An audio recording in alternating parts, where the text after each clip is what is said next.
1,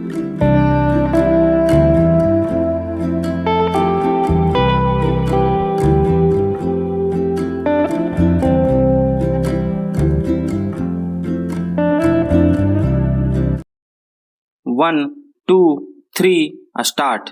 यह पहले से साफ था कि कुछ महिला पहलवानों ने जिन सवालों पर अपना आंदोलन जारी रखा था और उसमें दिल्ली में पुलिस के रवैये की वजह से अप्रिय हालत भी पैदा हुए, उस सबके समाधान का रास्ता इस समूचे मामले में पूरी पारदर्शिता के साथ कानूनी कार्रवाई सुनिश्चित करना है। लेकिन विडंबना यह है कि महिला पहलवानों की बार बार मांग के बावजूद सरकार की ओर से कुछ औपचारिक प्रतिक्रियाओं के अलावा समय पर उचित और ठोस कदम उठाने को लेकर खास रुचि नहीं दिखाई गई। यह बेवजह नहीं है कि अपनी पीड़ा को जाहिर करते हुए खिलाड़ियों के बीच निराशा फैली और उसके बाद उन्होंने पदक को गंगा में बहाने तक का फैसला कर लिया था।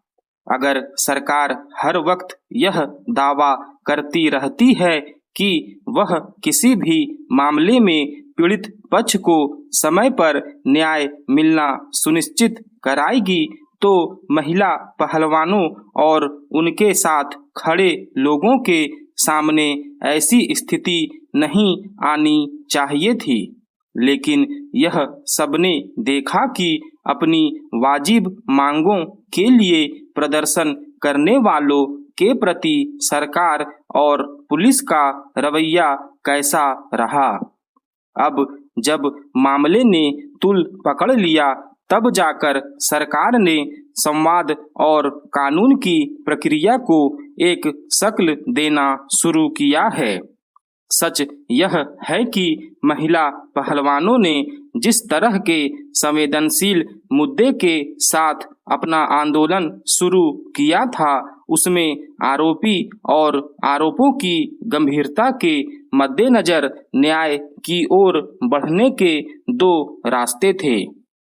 पहला, हर स्तर पर कानून के मुताबिक स्पष्ट कदम उठाना और दूसरा, आंदोलन कर रही पीड़ितों के साथ संवाद स्थापित कर न्याय के लिए सही दिशा में बढ़ना। अब खेल मंत्री की ओर से कहा गया है कि खिलाड़ियों के आरोपों पर भारतीय कुश्ती महासंघ के निवर्तमान अध्यक्ष बृजमोहन शरण सिंह के खिलाफ 15 जून तक आरोप पत्र दाखिल हो जाएगा और तब तक खिलाड़ी अपना प्रदर्शन स्थगित करने पर सहमत हो गए हैं। इसके अलावा महिला पहलवानों की यह मांग भी है कि खिलाड़ियों या अखाड़ों और कोचों के खिलाफ दर्ज मुकदमों को वापस लिया जाए। फिर यह भी विचित्र है कि WFI में एक अनिवार्य व्यवस्था के रूप में महिला अध्यक्ष के तहत आंतरिक शिकायत समिति होनी चाहिए थी। उसके लिए महिला खिलाड़ियों को मांग करनी पड़ी। अब इस मसले पर कार्रवाई के लिए सरकार की ओर दिखाई गई सक्रियता को देर से सही दिशा में हुई प्रगति कहा जा सकता है। लेकिन सवाल है कि शुरू से यही सब उपयुक्त रास्ता होने के बावजूद सरकार को समय पर इस तरह की पहल करना जरूरी क्यों नहीं लगा। इस समूचे मामले में उठते सवालों से लेकर अदालत तक शिकायत पहुंचने, प्राथमिकी और उसमें दर्ज धाराएं बिल्कुल स्पष्ट रही कि इस संदर्भ में कानून के मुताबिक क्या और कैसे कदम उठाए जा सकते हैं। लेकिन सरकार की ओर से हल तक पहुंचने का जो रास्ता अब अपनाया गया है, उसे लेकर शुरुआती दौर में अगर शिद्दत से पहल की गई होती तो एक संवेदनशील मामले में महिला पहलवानों को न्याय की मांग के लिए इस कदर जद्दोजहद से नहीं गुजरना पड़ता। सरकार के सामने भी आरोपी के खिलाफ जरूरी कदम उठाने में टालमटोल करने जैसी शिकायतें सामने आई। समय रहते जरूरी कार्रवाई के प्रति उदासीनता दिखाने पर सरकार सवालों के कटघरे में देखी गई। इस स्थिति से बचा जा सकता था। कनाडा में बेलगाम होते खालिस्तान समर्थकों की गतिविधियां किसी से छिपी नहीं, लेकिन अब उनका दुस्साहस इतना अधिक बढ़ गया है कि वे इंदिरा गांधी की हत्या का खुलेआम जश्न भी मनाने लगे हैं। कनाडा के ब्रैम्पटन शहर में खालिस्तान समर्थकों ने जिस तरह एक परेड निकाली और उसमें इंदिरा गांधी की हत्या करते हुए दिखाया गया, वह बेहद शर्मनाक और घिनौना है। यह परेड करीब 5 किलोमीटर तक निकाली गई। स्पष्ट है कि कनाडा की पुलिस आतंक का महिमामंडन करने वाली इस घिनौनी परेड को चुपचाप देखती रही। आतंकवाद का ऐसा खुला और नग्न समर्थन कनाडा के साथ सभ्य समाज को शर्मसार करने वाला है। इसमें संदेह नहीं कि कनाडा में यह शर्मनाक घटना इसीलिए घटी क्योंकि वहां की सरकार खालिस्तान समर्थकों को बढ़ावा देने में लगी हुई है। इसी के चलते उनका दुस्साहस बढ़ता चला जा रहा है।